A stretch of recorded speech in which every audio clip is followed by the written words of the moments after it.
ನಮಸ್ಕಾರ ವೀಕ್ಷಕರೇ, ನೋಡಿದಿರಲ್ಲ ಸಾರ್ವಜನಿಕರ ಗೋಳನ್ನು. ಬಾದಾಮಿ ತಾಲೂಕಿನ ಕಿತ್ತಲಿ ಗ್ರಾಮ ಪಂಚಾಯತ್ ವ್ಯಾಪ್ತಿಯಲ್ಲಿ ಬರುವ ಕಿತ್ತಲಿ ಗ್ರಾಮ. ಈ ಗ್ರಾಮದ ಪರಿಸ್ಥಿತಿ, ರೈತರು ತಮ್ಮ ಮನೆಯ ಮುಂದೆ ಹೋಗಲಿಕ್ಕೆ ಗ್ರಾಮ ಪಂಚಾಯತ ಇವತ್ತಿಗೂ ಅವರಿಗೆ ಒಂದು ಸುಂದರವಾದಂಥ ಅವರಿಗೆ ಓಡಾಡಲಿಕ್ಕೆ ಒಂದು ರಸ್ತೆನ ಮಾಡಿಕೊಟ್ಟಿಲ್ಲ.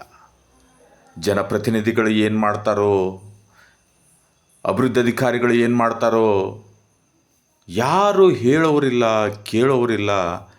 ಆ ಒಂದು ಗ್ರಾಮದ ಜನಸಾಮಾನ್ಯರ ಮತ್ತು ಬದುಕಿಗೆ ಮೂಲಭೂತ ಸೌಕರ್ಯ ಬಹಳಷ್ಟು ಮುಖ್ಯವಾದದ್ದು ರಸ್ತೆ, ಬೆಳಕು, ನೀರು.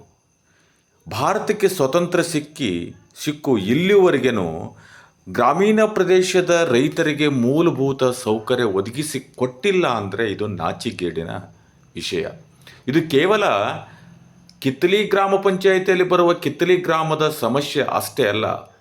ಇಡೀ ನಮ್ಮ ಕರ್ನಾಟಕ ರಾಜ್ಯದಲ್ಲಿ ಸಾಕಷ್ಟು ಗ್ರಾಮಗಳಿಗೆ ಇವತ್ತಿಗೂ ಸರಿಯಾದ ರೀತಿಯಿಂದ ಮೂಲಭೂತ ಸೌಕರ್ಯಗಳನ್ನು ಕೊಟ್ಟಿಲ್ಲ.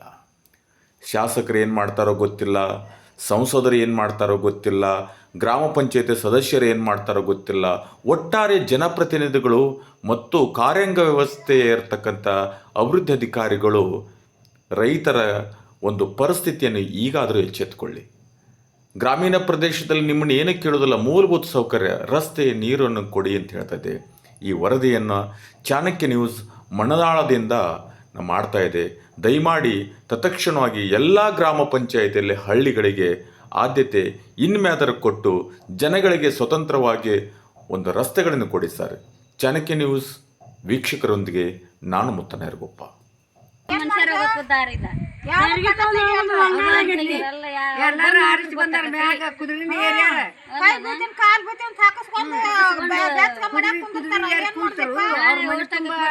ಲೈಟ್ ಹಾಕೊಂಡ್ರು, ರೋಡ್ ಮಾಡ್ಕೊಂಡ್ರು, ನಮ್ದೇನಿಲ್ಲ.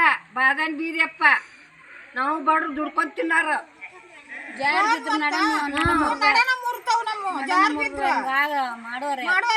ದಿಕ್ಕು ಹಂಗ ಅಂದ್ರ ಏನ್ ಮಾಡೋಣ.